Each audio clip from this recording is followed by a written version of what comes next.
نوبات الغضب عند الأطفال مشكلة ملهاش حل. دراسات في علم النفس الرياضي بتوضح ان الاطفال في سن البراعم لسه بيطوروا الجزء المسؤول عن التحكم في الانفعالات. وده بيخلي ردود أفعالهم تظهر بشكل سريع زي البكاء والغضب. إيه أهم أسباب نوبات الغضب؟ أول سبب الإحباط الناتج عن الفشل، الطفل بيحاول ينفذ مهارة ومش بتظبط فبيظهر الغضب فورا. تاني سبب الفجوة بين التوقعات والقدرات، الطفل عايز يعمل أكتر من اللي يقدر عليه حاليا. تالت سبب الإرهاق البدني، التعب بيقلل قدرة الطفل على التحكم في مشاعره. رابع سبب الخسارة، معظم الأطفال بيربطوا قيمتهم الشخصية بالمكسب في الملعب. خامس سبب التحفيز الزايد أو كثرة التعليمات، وده بيخلق ضغط ذهني على الطفل. طب إزاي نتعامل مع نوبات الغضب؟ أول خطوة بنسيب له مساحة يهدى.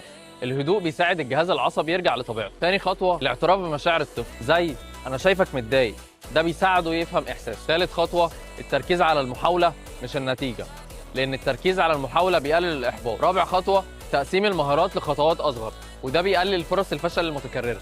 خامس خطوة تعزيز أي سلوك إيجابي أول ما يحصل، إن التعزيز الإيجابي بيعيد بناء الثقة. المهم نفهم إن نوبة الغضب مش نهاية، هي جزء من الرحلة التعليمية. كل مرة الطفل اتعلم يهدى فيها بيبني مهارة نفسية هتفيده في الملعب وفي حياته. اعمل فولو وقول لنا في كومنت المشاكل اللي واجهتوها مع نوبات الغضب، واستنى الفيديو الجاي.